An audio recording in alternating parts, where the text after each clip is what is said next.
생각의 싸움, 자족의 비결이라는 제목으로 하나님 말씀 증거하도록 하겠습니다. 빌립보서 4장에 넘어가면은 이제 적용이 나오는 겁니다. 어떻게 하면 기쁨의 삶을 계속 유지할 수 있을까? 그래서 우리 지난번에 살핀 거는 기쁨을 깨는 위협이 있다 그랬죠. 두 가지가 있는데 분열이 있고 염려가 있다. 분열은 이게 존재론적으로 접근한다 그랬죠. 우리가 하나님의 기쁨이고 면류관이고 우리가 누군지 알아야 된다. 그러면은 그 분열하지 않죠. 그 다음에 행동이 나오죠. 우리가 어떻게 행동해야 될 것인가. 거기서 나오는 행동들. 그리고 제일 중요한 거는 긍휼 아닙니까? 관용을 베풀라. 불쌍히 여기는 거. 그럼 하나 될 수 있다. 핵심은 불쌍히 여기는 것 같아요. 서로 불쌍히 여기면 하나가 될 수 있다. 또 하나가 염려의 문제인데 뭐 선택이라 그랬죠. 기도하라. 기도와 염려 중에 기도를 선택하라. 그리고 집중하라 그랬죠. 기도. 집중하면은 염려는 사라지게 될 것이다. 그래서 소멸케 하는 불이라 그랬는데 모든 염려를 다 소멸시켜버리는 기도의 능력을 체험하라. 그럼 마지막은 뭐죠? 평강의 체험이죠. 그래서 기도와 염려 이 두 가지 중에서 선택하라, 집중하라, 체험하라. 뭐 이 정도로 살폈다고 생각합니다. 이제 좀 긍정적인 겁니다. 기쁨의 삶을 유지하고 풍성하게 하기 위해서는 오늘 또 두 가지가 나오는데 생각하라, 또 하나는 자족하라. 이 두 가지 내용들을 한번 살펴보도록 하겠습니다. 첫 번째는 생각하는 겁니다. 우리 인생은 생각의 싸움인데 어떤 생각을 하느냐에 따라서 우리 인생이 달라지죠. 생각이 진짜 중요합니다. 그래서 생각은 8절 보니까 여기 생각하라 그러고 나오고 9절이 행하라고 나오잖아요. 생각 없이 행함이 없죠. 그래서 행함, 이 행동도 중요하지만 생각이 훨씬 더 중요하다라는 것입니다. 우리 생각에는 싸움이 벌어집니다. 마귀가 생각을 집어넣든지 아니면 하나님의 생각이 들어가든지. 우리 대표적으로 마귀가 생각 집어넣는다는 것은 요한복음 13장 2절 같은 데 보면은 가룟 유다 얘기할 때 나오잖아요. 악한 마귀가 예수를 팔려는 생각을 가룟 유다의 마음속에 집어넣었대요. 참 재밌는 표현을 쓰죠. 마귀가 생각을 쏙 집어넣었대요. 그러니까 마귀 생각 가지고 사는 거죠. 그러니까 우리 반대로 어떻게 살아야 되겠습니까? 하나님 말씀이 우리 생각을 지배하게 만들어야 되죠. 로마서 10장 17절 보니까 믿음은 그리스도 들으면서 나고 들으면 그리스도의 말씀으로 말미암는다고. 그러니까 말씀이 내 생각을 지배하거나 또는 믿음이 내 생각을 지배한다. 뭐 동의하겠죠. 그러니까 오늘같이 말씀 듣지 않습니까? 들은 것이 우리 생각을 주도하게 만들어야 된다는 거예요. 아니면은 마귀가 집어넣어준 생각 속에 살아가게 된다는 것입니다. 사실은 생각을 치열하게 해야 됩니다. 대부분 보면은 이게 막노동꾼 아니면은 되게 생각에서부터 능력이 나오죠. 모든 부가가치가 생각에서 나오는 거 아닙니까? 어떤 생각의 사람인가가 그 사람이라고요. 그래서 여러분들 치열하게 기도하고 치열하게 말씀 듣고 해서 생각이 위대해져야 돼요. 위대한 생각에서 모든 것들이 다 나온다고. 지금 아무것도 없어도 괜찮습니다. 생각이 좋으면요, 아이디어가 좋으면은, 믿음이 좋으면요, 거기서 미래가 다 나오는 거죠. 뭐 그런 것도 여러 가지 예들이 있는데 갑자기 생각나는 게 그런 거 생각나더라고요. 이렇게 캐나다 그 밴쿠버를 가잖아요. 가면은 우리 관광객들도 많이 가는지 모르겠는데 밴쿠버 앞에 그 섬이 있잖아요. 밴쿠버 아일랜드라고 섬이 있고. 근데 밴쿠버 아일랜드인데 보통 거기 주도가 빅토리아에서 빅토리아 아일랜드라고 부르기도 하더라고. 배 타고 가면 그 큰 섬이 하나 있어요. 거기 가면은 제가 거기서 제일 인상적이었던 거는 부차드 가든이에요. 거기 한 100년 전쯤에 만들었던 가든이라고 그러는데 에덴 동산 같아요. 정말 하루에 다 못 봅니다. 뭐 한 2, 3일 걸린다 그러는데 뭐 이렇게 대충 보고 오는데 어마어마하게 먼 거예요. 근데 거기서 그 가이드가 설명해 주는 게 너무 재밌는 것 같아요. 여기가 원래 그 부인이 그 남편분이 거기서 채석장 했었대요. 돌 깨는 거. 그래서 환경이 별로 안 좋았는데 돌 다 깨고 난 다음에 뭐 이제 험악하잖아요. 그런데 그때 아내가 제인인데 제니 부차드라는 사람이 여자분이 꿈꾸기 시작했다는 거예요. 여기 나무를 심고 꽃을 심고 하면은 그저 에덴 동산 같이 될 수 있겠다. 그래서 이렇게 조성한 거예요. 근데 그게 1904년이라 그러는데 뭐 한 100몇 년이에요. 110년, 20년이 지났잖아요. 지금 가보면은 진짜 에덴 동산 같아요. 너무너무 아름다워서 1년에도 뭐 관광객이 100만 명에서 200만 명 정도 온다 그러는데, 근데 저는 그 얘기를 들으면서 그런 생각했어요. 그 가이드가 그런 얘기를 해요. 뭐라고 얘기하냐면 이 부차드 가든이 세워지기 위해서 먼저 한 여성, 한 아줌마의 머릿속에 이미 이것이 그려져 있었다. 생각이라는 생각. 생각이 만든 겁니다. 그러죠. 생각이. 이 부차드 가든은 생각이 만든 겁니다. 그게 뭐 부차드 가든만 그렇겠습니까? 우리 삶의 많은 부분들이 생각에서부터 시작되잖아요.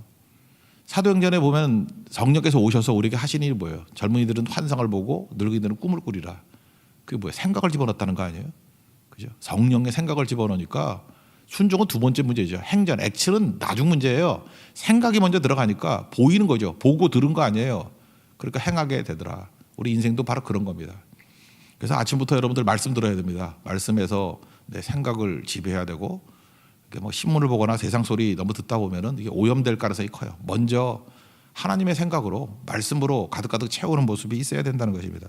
그 아름다운 생각의 내용들이 이제 8절에 쭉 나오는데 한번 읽어보고 간단하게 설명을 한번 보죠. 8절 같이 읽겠습니다. 시작. 끝으로 형제들아 무엇에든지 참되며 무엇에든지 경건하며 무엇에든지 오르며 무엇에든지 정결하며 무엇에든지 사랑받을 만하며 무엇에든지 칭찬받을 만하며 무슨 덕이 있든지 무슨 기림이 있든지 이것들을 생각하라. 여기 보니까 참되다 그럴 때 그냥 우리 NLT를 통해서 그냥 영어 익숙하니까 영어로 한번 보면은 참되다라는 게 true의 true 진리거든요. 진리 우리가 뭐 요한복음 8장 32절에 나왔잖아요. 진리는 곧 예수님이라고. 진리를 알지니 진리가 너희를 자유케 한다. 그러니까 참된 생각을 하라. 뭐 예수 생각하라. 이게 제일 좋은 것 같아요. 그죠? 이 진리를 생각하라. 날마다 예수님 생각하는 거예요. 예수님이랑 어떻게 하셨을까? 그죠? 이렇게 예수님 생각하면서 살아가는 거. 그게 제일 좋은 생각이라는 거예요. 예수님 생각. 예수님이라면 이 생각. 참됨이고 경건이라는 것은 우리가 보통 말하는 이렇게 뭐 그 거룩하고 그런 것보다는 오너러블이라고 표현되어 있거든요. 그러니까 천박하지 않은 거, 그러니까 상스럽지 않은 거, 이걸 이제 경건이라고 번역한 것 같아요. 영광스러운 거, 초라하고 뭐 이런 거 말고 가치가 있는, 그러니까 영광이죠. 하나님께서 우리가 보여주신 영광 아닌 인생이 길지 않습니다. 영광 아닌 일에 인생을 낭비하지 않는다. 그러니까 할 수 있으면 영광스러운 일을 생각하는 거예요. 무엇이 영광인가, 무엇이 욕됨인가 이런 거 생각하라는 거예요. 오르면, 그런데 오르며 이거 right이거든. right였습니다. 의하고 똑같은 건데 분별력이죠. 선택이에요. 이거 오르며 할 때 여기서 강조하는 건 선택이라고요. 어떤 걸 선택해야 됩니까? 기도해야 됩니까? 염려해야 됩니까? 이럴 때 옳은 거 선택하라는 거예요. 기도하라는 거죠. 그죠? 선택하라. 기도를 선택하라. 염려 선택하지 말고 그리고 집중하라. 그러면 평강이 오게 되는 체험을 할 것이다. 뭐 이런 거와 똑같은 얘기겠죠. 그다음에 정결함, 이게 필요한데 여호와께 정결. 어제 말씀하고 똑같네요. 우리에게 뭐 새로운 능력, 축복 그게 필요한 게 아니라 여호와께 정결, 성결, 깨끗하기만 하면 하나님께서 우리를 통해서 놀랍게 일하시는 거죠. 우리가 할 일은 뭐예요? 깨끗함이에요. 여리고성 점령하기 전에도 먼저 뭐 했습니까? 할례 받고 먼저 너희들이 정결해져라 그러잖아요. 정결해져라. 깨끗하면 능력이 임하는 겁니다. 뭐 딴 거 아니에요. 교회의 능력은 성결에 있다라는 거예요. 그 그리스도의 보혈의 피를 의지해서 날마다 회개하고 깨끗한 모습이 될 때 하나님께서 깨끗한 그릇을 통해서 일하신다는 것입니다. 오늘도 정결함을 선택할 수 있는 믿음의 종 되기를 바랍니다. 그 다음에 사랑받을 만하며, 어떨 때 러블리하죠? 사랑받는 것은 희생과 섬김이 있을 때죠. 그러니까 사람이 이렇게 미움의 대상이 될 땐 교만하고 이렇게 자랑하고 그러면은 눈꼴시잖아요. 근데 언제나 희생과 섬김, 요즘에 사라진 가치라 그러는데 정말 그래서 희생하고 섬기면 사랑스럽습니다. 우리 어머님이 좋고 그런 이유가 뭐예요? 희생하고 섬기고 그러시잖아요. 아버지도 그런가? 아버지도 희생하고 섬기면 참 사랑스럽지 않습니까? 사랑스러운 존재가 되라. 예수님이 키가 커지고 나이가 들음에 따라 사랑스러워진다 그러는데 예수님의 모습이 희생과 섬김이기 때문에 그렇다라는 것입니다. 그다음에 칭찬받을 만하다. 이거 칭송이죠. 남들과 다르는 칭송받을 만하다. 어드마이러블 이렇게 돼 있고, 덕이라고 되는 게 우리 한국말하고 좀 이렇게 원어하고 약간 좀 차이점이 있는 것 같아요. 엑셀런트라 그랬거든요. 이게 덕이 있든지, 여기서 말하는 덕이라는 건 뭐냐면은 탁월함이에요. 좀 일 잘하라는 거예요. 하려면 좀 탁월하게. 대충 하지 말고 이렇게 집중하면 이렇게 탁월하게 질 수 있잖아요. 내게 맡겨진 일만은 하여튼 그 사람한테 맡겨놓으면 뭐든지 탁월하게 해줘요. 그게 덕이 있는 거예요. 덕이. 그죠? 엑셀런트하게 하라. 기림이 있다라는 것은 기념비적인 거, 그 worthy of praise를 그랬는데 찬송받을 만한, 그러니까 기념비적인, 그러니까 똑같은 거죠. 덕이 있든지 기림이 있든지 이건 뭐예요? 그냥 쏟아 부어가지고 탁월해져가지고 사람들이 야 대단하다라고 박수 받을 만큼 그렇게 할 정도로 해라. 이 전반적인 얘기들이 뭡니까? 뭐 하나하나의 진리가 있다기보다도 생각이 중요하다는 거죠. 그러니까 말씀으로부터 이런 생각을 받아가지고 탁월한 생각의 사람이 되라. 그게 중요한 거죠. 그러고 난 다음에 할 일이 뭐죠? 행하라는 거죠. 행하면, 생각이 좋아야 행함이 저절로 되는 거지, 생각은 초라한데 행함만 있으면 뭐예요? 헛된 거지. 행함이 중요한 게 아니에요. 생각이 더 중요하다는 거예요. 탁월한 하나님 말씀으로부터 나오는 생각을 가지고 그 다음에 행함이 있어야 된다는 거죠. 이게 두 개가 연결이 잘, 지행일치라 그러잖아요. 이 연결이 잘 된 사람 생각하면은 그 남강 이승훈 선생님 생각하는 것 같아요. 일제 시대 때 우리나라 부자 중에 하여튼 경제 흐름을 바꿀 정도의 1인 부자라 그러면 이승훈 선생님, 남강 이승훈 선생님. 돈 엄청 벌었거든요. 부자거든요. 부자면 우리 보통 뭐 하죠? 우리 이렇게 동화 같은 데 묘사하면 부자는 머리가 없는 걸로 생각하잖아요. 근데 이분은 부유함을 가지고 정말 철저하게 사명의식을 가졌다고. 이 돈 갖고 뭘 할 건가? 우리 나라 잃었고 이 나라가 이 꼴이 뭐냐? 그래서 총칼로 싸우는 게 아니고 인재를 키워야 된다. 그래서 정주에 오산학교 세웠잖아요. 오산학교. 거기서 인물들이 뭐 제가 볼 때 그 뭐죠? 그 민족 대표 33명 나오잖아요. 오산 출신들이 제가 볼 때 한 3분의 1은 되는 것 같아요. 일단 시인 김소월도 있었고 우리 목사님 가운데 주기철 목사님 오산 출신이에요. 순교자. 그다음 또 그 영락교회 한경지 목사님도 오산 출신이고 이거 뭐 이루 헤아려 말할 수 없어요. 엄청 많아요. 뭐 함석헌 뭐 또 누구 있나? 조만식 선생님이었고요. 거기는 뭐 이런 사람들 엄청나게 있습니다. 오산학교. 사실 오산학교가 모델이었다고요. 그 돈 가지고 뭐 할 건가? 그러니까 좋은 생각과 돈이 만난 거예요. 그러니까 오산학교 거기 우리 사실 민족을 살린 학교 아닙니까 그거? 그래서 이 이승훈 선생께서 돌아가셨을 때 조만식 선생이 그런 얘기죠. 조선에서 태어나서 조선을 위해서 울고 웃다가 조선을 위해서 죽었다. 그래서 그 남강 이승훈은 곧 조선이다 이렇게 말할 정도로. 근데 이거 믿음이 장로님이거든요. 믿음의 사람으로 저는 이 시대에도 이런 남강 같은 사람이 좀 나왔으면 좋겠습니다. 하나님께 생각이 좋은 거예요. 그러니까 하나님이 이런 사람에게는 뭘 줘도 낭비가 아니잖아요. 다 가치 있게 쓰고 능력 있게 쓰고 돈은 이렇게 쓰는 거라고. 돈은. 그래서 부자 모델 그러면 혹시 여기 부자들도 계시잖아요. 부자분들 그 남강 이승훈 일대기 있죠. 요약이라도 한번 쭉 읽어보세요. 아 돈은 이렇게 쓰는 거구나. 이렇게 사는 거구나. 이게 바로 뭐예요? 생각이 좋으니까 행함이 연결이 되더라는 것입니다. 9절 읽겠습니다. 시작. 너희는 내게 배우고 받고 듣고 본 바를 행하라. 그리하면 평강의 하나님이 너희와 함께 계시리라. 그러니까 뭐예요? 이게 생각 가지고 이제는 행하라. 이게 중요한 거죠. 행한다는 것을 우리 보통 기독교에서 말하는 건 뭐예요? 순종 아니에요. 행하는 게 순종 아니에요. 할 수 있는 것은 순종하라. 한 번 순종하면은 방향이 확 바뀌어버리고 두 번 순종하면 도약이 일어나고 세 번 순종하면 기적을 나타나게 된다. 그러니까 남강 이승훈 선생 같은 데 보세요. 생각이 좋은데 순종하니까 방향이 바뀌잖아요. 그죠? 돈의 방향이 살리는 것으로 가잖아요. 살리는 것으로. 그리고 도약이 일어나고 막 인재가 쏟아져. 지금 사실 기적 아니에요. 기적 같은 일들. 지금 어디죠? 거기 뭐 해방촌 밑에 거기 오산 중고등학교 있잖아요. 오산 나온 사람도 있던데.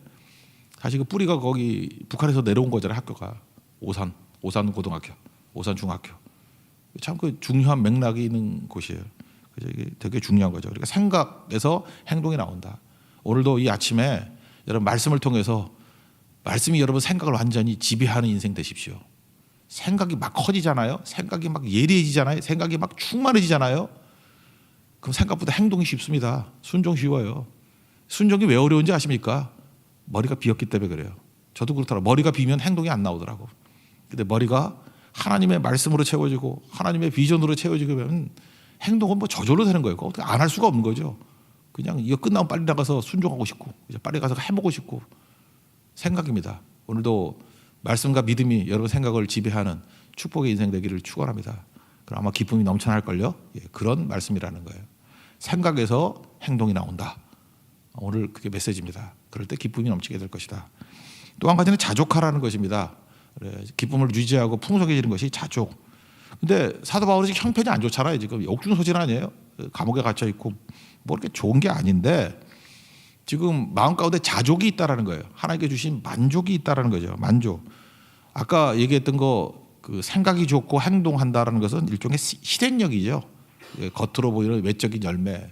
근데 이거는 내적인 평강을 얘기하는 거죠. 자족하는 마음.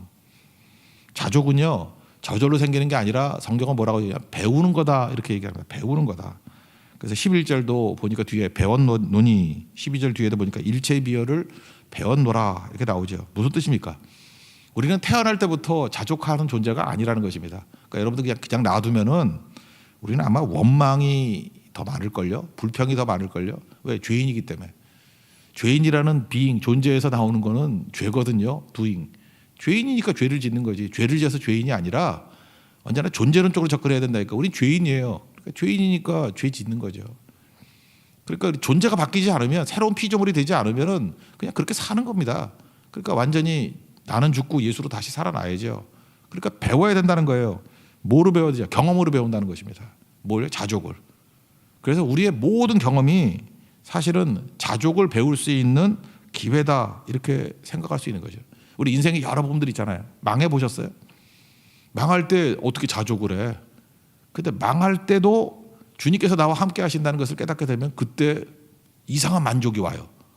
그거 배우는 거예요. 그래서 망했을 때 빨리 망한 벗어나야지 그러지 말고, 망했을 때 하나님이 주시는 기쁨과 만족이 뭔지를 배우십시오. 그거 배워나가는 거예요. 또 재수해 보셨습니까? 이렇게 대학 떨어져 가지고 좋은 거 아니잖아요. 근데 재수도 대학 들어가기 위한 뭐 1년에 버리는 시간 그렇게 생각하지 말고, 재수 기간 동안에 하나님께서 내게 만족을 주시는, 자족함을 주시는 것을 배우는 시간이다. 그래서 그 어떻게 만족하면서 일어서나 그거 배우는 거예요. 혹시 병원에 입원하셨습니까? 질병 가운데 놓였을 때 병 중에도 내가 어떻게 만족할 수 있는지 그걸 깨닫게 되는 거예요. 저도 인생의 바닥까지 떨어졌을 뭐 그런 상황이 놓였을 때 제가 일전에 한번 말씀드리지 않았나? 그때 생각보다 쉽게 이길 수 있었던 이유가 뭐냐면, 아침부터 저녁까지 말씀 공부했거든. 그때 제가 진짜 구약 성경 엄청 공부했던 것 같아요. 이전보다. 그때 시편 119편 92절을 읽다가 제가 무릎을 쳤어요. 제 친구들이 그러더라고요. 너 힘들지 않냐? 죽을 것 같지 않냐? 그랬더니 사실 뭐 겸손하게 그래야죠. 힘들어 이렇게 얘기를 했는데 생각보다 그렇게 죽을 정도로 힘들지는 않았거든요. 이유가 뭐냐? 말씀이 주는 기쁨 때문에 그래요. 시편 119편 92절에 이런 말씀이 있더라고요. 주의 법이 나의 즐거움이 되지 아니하였더라면 내가 고난 중에 멸망하였을 것이다. 그러니까 하나님 말씀이 주는 기쁨이 너무 크니까 잊어버린 거예요. 뭐 잊어버렸다 그래, 사라졌다 그래야 되나. 그러니까 주의 법이 나의 즐거움이 되었다는 거예요. 만약 이게 없었다 그러면 나는 망했다고. 고난 무서운 겁니다. 고난 때문에 머리 돌기도 하고 우울증에 빠지기도 하고 파멸되기도 하고 그러잖아요. 근데 주의 법이, 주의 말씀이 주는 즐거움이 없었다 그러면 나는 망했다고. 고난 중에 망했다고. 다윗도 그런 얘기를 해요. 전 다윗이 많은 고난 가운데 이길 수 있었던 힘이 거기 있다고 생각합니다. 하나님이 말씀을 막 준 거예요. 말씀을 주니까 너무 기뻐가지고 막 찬송 부르다가 다 잊어버린 거예요. 그죠? 그래서 광야에서 제일 어려울 때 맨날 찬송 부르잖아요. 그 찬송이 저절로 나왔겠어요? 말씀이 들어가니까 나온 거지. 그래서 제일 기뻐하잖아요. 가장 큰 도망 중에, 위기 중에 가장 기뻐하잖아요. 그거 이해가 됩니까? 그거 체험이에요. 그래서 다윗은 뭘 배운 거죠? 광야에서 자족함을 배운 거죠. 다윗만 그러겠어요? 하나님이 사랑하시는 우리 성도들도 마찬가지입니다. 어떤 때 외로울 때 자족을 배우는 거예요. 너무나 고독하고 외로울 때, 이 사람이 다 떠나가잖아요. 그러니까 하나님을 가득 채우는 거죠. 이런 기쁨이 세상에 어디 있어? 이게 경험적으로 배우는 거라니까요. 그래서 여러분들 모든 내 삶에 있는 경험들이 다 자족을 배우는 기회다, 이렇게 생각하는 거 꼭 중요하다고 생각합니다. 그래서 우리 성도들은 환경에 매이지 않아요. 요셉을 한번 보세요. 우리는 요셉의 환경만 보니까, 우리 제3자니까 그래서 저게 뭔 고생이야, 뭔 고난이야 이런다고요. 근데 특별히 39장, 창세기 39장에 보면은 일단은 고난은 고난이지만 그래도 약간 좀 업되는 분위기가 그거 아니에요. 가정 총무가 되고 노예인데 좀 인정받고 그러잖아요. 근데 노예가 됐지만 그때 뭐라고 설명합니까? 창세기 39장 2절 3절인데 보니까 여호와께서 요셉과 함께 하심으로 형통한 자가 되었다 그러잖아요. 주가 함께 하니까 형통한 자 됐대요. 뭔가 만족이 있죠. 뭐 노예지만 그래도 업되는데 주와 함께 하니까 노예라도 이게 눌리지 않고 자족함이 있다, 그런 얘기 아니에요? 근데 39장 뒤쪽에 가면 또 보디발의 아내 그 뭐 참소 때문에 또 감옥에 들어가잖아요. 감옥에 들어갔을 때 또 뭐라 그래요? 그때 고난 중에서도 또 더 내려가는 거 아니에요? 바닥 중에 더 바닥 아니에요? 노예인데 감옥 들어간 거 아니에요? 근데 또 뭐라고 또 얘기합니까? 하나님께서 요셉과 함께 하심으로 형통한 자 되었대요. 그래서 그 감옥에 있는 모든 걸 다 맡겨버리고, 그러니까 바닥으로 내려갈 때도 환경이 지배받지 않잖아요. 이게 무슨 얘기예요? 자족을 배웠다는 거예요. 저는 요셉을 표현할 때 그런 생각을 해요. 어느 순간인데 자족하는 걸 배운 거예요. 아버지 앞에서 채색옷 있을 때도 자족을 배웠고, 또 인생 가운데 노예가 될 때 있잖아요. 자족을 배우고, 감옥에 들어갈 때도 있잖아요. 자족을 배우고, 병들 때도 있잖아요. 자족을 배우고. 우리 인생에 이 자족을 배우는 모든 순간이라는 것입니다. 이게 생명이죠. 생명은 뭐 환경에 관계없이 이게 자족한다는 이게 체념이라고 생각하면 안 돼요. 요셉이 체념한 겁니까? 체념하고 자족하고는 달라요. 자족은 뭐냐면 하나님이 계신다라는 거예요. 그래서 난 넘어지지 않는다는 거죠. 그래서 위대한 고백 아니에요. 4장 13절 아니에요. 맨날 외우는 거. 암송 구절 아니에요. 4장 13절 한번 읽어봅시다. 시작. 내게 능력 주시는 자 안에서 내가 모든 것을 할 수 있느니라. 일체의 비결을 배웠다는데 비결이 뭐예요? 자족하는 비결이 뭐예요? 예수 안에요. 예수 안에. 자족의 비결은 예수 안에. 거기에 일체의 비결이 있다는 거예요. 예수 안에 있는데 예수님과 함께 하는데 동행하는데 뭐가 문제가 될 수 있느냐 그런 얘기죠. 난 다 배울 수 있다. 그래서 저는 이게 우리가 한번 실험해 봤으면 좋겠어요. 우리 삶 속에 지금도 다양한 경험 다 주시잖아요. 오늘 2022년 2월 14일 발렌타인데이네. 초콜릿 안 주나? 하여튼 그런 날이에요. 오늘 같은 날에 받아도 자족하고 못 받아도 자족하고 뭐 그런 거 그죠? 고난이 와도 자족하고 병들어도 자족하고 그거 배우는 거예요. 그래서 눌리지 아니하고 언제나 하나님께서 주시는 자족. 왜? 주와 함께라면. 주와 함께라면이죠. 그죠? 예수님과 함께라면 내게 능력 주시는 자 아니라면 내가 모든 것을 할 수 있다. 모든 것이 뭐예요? 자족할 수 있다. 만족할 수 있다 그 얘기예요. 능히 이길 수 있다. 부요함이 있다 해도 가난함이 있다 할지라도 어떤 것이 있다 할지라도 나는 자족할 수 있다. 그런 얘기죠. 가끔마다 여러분 그런 거 들어보셨습니까? 저도 이제 간증들 듣는데 옛날 간증 이제 들어봤을 때 생각이 나더라고요.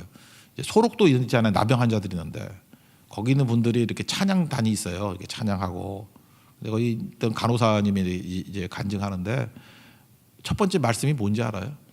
하나님은 공평하십니다. 참 이상하죠? 우리가 좀 많이 받은 사람은 세상이 왜 이렇게 불공평해 그러는데요. 우리가 볼 때 이렇게 고난당한 사람일수록 공평하다고 말하는 사람이 되게 많아. 되게 공평하십니다. 이유가 뭔가 내가 나병 환자들을 이렇게 섬기고 돌보다 보니까 이분들이 신체적으로 이렇게 핸디캡들이 있지만 또 비난도 받고 뭐 이렇게 차별도 받고 그러지 않아요? 전염된다고 해서 나병 환자들 얼마나 힘들게 살았어요. 그러니까 소록 때 쫓아내서 산 거 아니에요. 근데 그분들만 보는 기쁨이 있대요. 다 비우고 다 내려놓고 나니까 그분들만 채워지는 하나님의 평강이 있대요. 자기도 보고 깜짝깜짝 놀란대요. 세상이 알 수 없는 기쁨이 있고 평강이 있고 그분들만의 만족이 있다라는 거예요. 그러니까 그런 분들에게서 나오는 찬양이라든지 그런 표정이라든지 이런 게 깜짝깜짝 놀라는 거죠. 우리가 이제 보편적으로 많이 알려진 것은 옛날에 송명기 시인이 있었던 나라는 노래 있잖아요. 거기 뭐라고 해요? 공평하신 하나님 거잖아요. 뇌성마비자가 공평하대요. 그러면서 거기도 똑같은 고백을 하잖아요. 왜 공평해요? 남이 못 본 거 봤다. 보는 게 있대 자기들이. 보는 게 있고 못 들었던 음성 내가 들은 게 있고 그 다음에 받지 못한 사랑이 있고 그런 겁니다 여러분. 그래서 여러분 이렇게 생각하면 돼요. 우리가 일반적으로 생각해가지고 세상이 채워주는 걸로 채워지지 못한 분들 있죠. 하나님이 채워주시는 부분이 있습니다. 믿습니까? 그거 찬양하는 거예요. 훨씬 커요. 훨씬 커. 훨씬 크다고. 그거를 체험하는 거. 그래서 자족이죠. 그래서 우리는 풍성함이 있을 때는 하나님께 주신 것 같고 충성을 다하는 거고 부족함이 있다 그럴 때 하나님 세상이 나를 채워주지 못합니다. 세상이 다 갖고 있는 거 평균적으로 갖고 있는 거 나 갖고 있지 못합니다. 근데 묘한 게 뭐냐면 예수님이 오셔가지고 그걸 채워주셔요. 그러면 이건 특권이에요. 특권. 몇 배 더 감격과 은혜가 넘쳐나게 된다는 것입니다. 그래서 사도 바울이 외치는 거 아니에요. 내가 풍부에도 처할 수 있고 빈궁에 처할 수도 있고 일체 비결을 다 배웠다. 그죠? 부유할 수 있고 배부를 수 있고 배고플 수 있고 인생이 그렇잖아요. 내게 능력 주신 자리에서 내가 모든 것을 할 수 있다. 이거 비슷한 얘기가 히브리서 13장 5절 6절에 나오는데 돈을 사랑하지 말고 있는 바를 족한 줄 알라. 그가 친히 말씀하시기를 내가 결코 너를 버리지 아니하고 너희를 떠나지 않는다. 예수님 말씀이에요. 돈 같은 거 의지하지 말라는 거예요. 돈 의지하면 돈이 채워주는 것밖에 체험 못해. 여러분 돈 갖고 있으니까 돈이 채워주는 기쁨 대충 알죠. 뭐 사면 기쁘고 쇼핑하면 기쁘고 뭐 밥 사 먹으면 맛있고 뭐 요 정도. 돈이 줄 수 있는 게 그 정도예요. 그런데 예수님이 뭐라 그러냐면 그거 없어도 괜찮아. 내가 너 버리지 않고 떠나지 않을 거야. 그러면서 뭐라 그러냐면 담대히 말하라. 주는 나를 돕는 자시라고. 예수님이 나를 돕는데요. 그럼 뭘 느끼겠어요? 무서워하지도 않고 세상에 어쩌리요 하면서 주님이 채워주시는 기쁨과 만족을 찬양하고 있는 내용이에요. 이 체험에 이 체험. 신나지 않습니까? 이런 것들을 맛보며 사는 인생이에요. 그러니까 제일 불쌍한 게 뭐냐? 세상이 주는 만족도 못 느끼면서 그냥 투덜투덜하고 살아가면 거기서 머무르잖아요. 근데 세상이 채워지지 못하는 부분은 예수님께 가라고요. 그죠? 내게 능력 주시는 자 안에 머무르라고요. 그러면 주님이 주시는 힘이 있으니까 주는 나를 돕는 자시래요. 도우니까 내가 세상을 왜 무서워해? 세상이 왜 부러워? 이 얘기죠. 그것도 뭐라 그래요? 사람이 내게 어찌하리요? 약간 좀 이렇게 교만해 보이지 않아요? 막 우습게 보이는 거죠. 너희 같은 것들이 뭘 잘났다고 뭐 이런 표현 아니에요? 이게 사랑받는 자녀의 어떤 외침이에요. 하나님이 나를 채워주는데 니네들이 누리는 거하고는 비교할 수 없어 뭐 이런 거죠. 그걸 체험하는 게 믿음이라는 것이에요. 자족이에요. 그러니까 기쁠 수밖에 없죠. 환난 중에도 기뻐하는 거죠. 이거예요. 여러분 예수님이 채워주시는 자족을 맛볼 수 있는 믿음의 신실한 용되기를 축원합니다. 자리에서 일어나겠습니다. 동행 찬양합시다. 동행. 내가 걸어온 길